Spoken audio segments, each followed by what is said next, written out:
The Irish Sepsis Foundation was set up in September 2022. The reasoning behind it was because there was no actual foundation or charity in Ireland to deal with any kind of ongoing issues with sepsis. Basically, the reason why it was set up was to provide support to the Irish public in relation to sepsis, as there was none provided before this. So my sister passed away from sepsis in June 2020. So when I started looking up online to see if there was anything in relation to sepsis, I couldn't find anything. So there was no support networks, there was no support groups, just the UK Sepsis Trust. The reason why I got involved was because I just wanted to ensure no family went through what we went through. On average, 15,000 people suffer with sepsis every year in Ireland, and out of those 15,000, around the average of 3,000 result in deaths. Sepsis is the #1 preventable death worldwide. My name is Lizzie Ryan and I got sepsis when I was 31 weeks pregnant. In August 2022, on the 23rd, I started feeling really sick. So I went into the National Maternity Hospital with severe abdominal pains, high temperature, low blood pressure. I was kept there for a day and a half, and then I was brought up to the HDU, which is the high dependency unit, and my temperature had spiked to about 40.5. I was given morphine for the pain, but nothing was helping, so they said they would transfer me to St. Vincent's Hospital to check for gallstones because of a slight infection coming up in my tests. I had to be given more morphine because if I hadn't, I would have died in the ambulance from the shock. So we went, and they told me in St. Vincent's that I had sepsis, but they couldn't tell me where. I didn't understand what sepsis was. I stayed in Vincent's that night, and early on the Thursday, the 25th of August, I woke up at 4 o'clock with severe pain and I couldn't breathe. The nurse asked me, was I afraid? I told her yes. She rang my partner, and when I was able to ask her if I was dying, she told me more than likely I will if they don't get the baby out of me.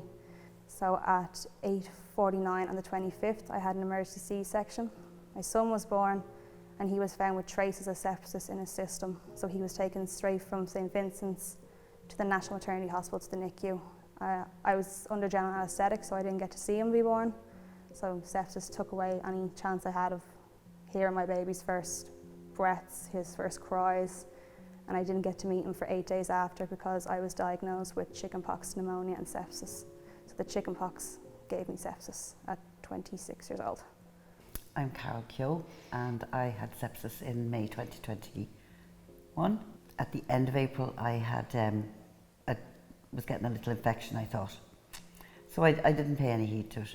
But by the end of that month, the 30th of April, I was very sick. So I thought I better go to the hospital. So we rang the ambulance and I don't remember anything after that. So we're going to take her in. So we were like, okay. And I remember Mum saying, she was like, I feel like I'm dying. Like I feel so sick. And Mum just doesn't complain. The doctor rang then a couple of days later. We were kind of always on the phone, and the doctor said sepsis. And I remember thinking, no, like that. Because I remember Savita Halappanavar died of sepsis in Galway a few years ago, and that was the only time I'd heard of sepsis. And I was like, no, sorry, that's not right, you know, that kind of way. And I did wake up about 2 weeks later, 15, 16 days later. I couldn't use my arms, couldn't move my legs. I was pretty much not paralysed, but I just had no strength in any of my limbs. Then it started. I had to do physio all the time. I was totally helpless. It was really very scary now at the time because I couldn't believe how quickly I had become incapacitated. So I lost all of the toes on my left foot. Subsequently, I had to go up to Vincent's for an operation in the July to get my toes removed and part of my foot on my left foot. The right foot, the toes just came off gradually, and then I had injuries to the heel. Pretty much I'm still recovering. My feet are still not healed, and so I've been focusing on that now for the last 2 years. So I'm looking at another year, you might as well say, before I'll actually be improved. but I'm alive, which I know most people aren't.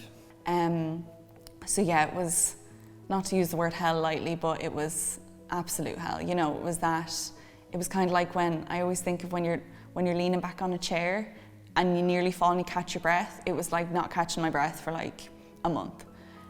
I'm really glad I'm alive today because I was so sure that I wouldn't be. For the signs and symptoms for sepsis in adults, we use an acronym, which is S, slurred speech or confusion, E, extreme shivering or confusion, P, passing no urine in a day, S, severe breathlessness, I, it feels like I might die, and S, your skin may become mottled or discoloured. So you can find us on any of our social medias at Irish Sepsis Foundation.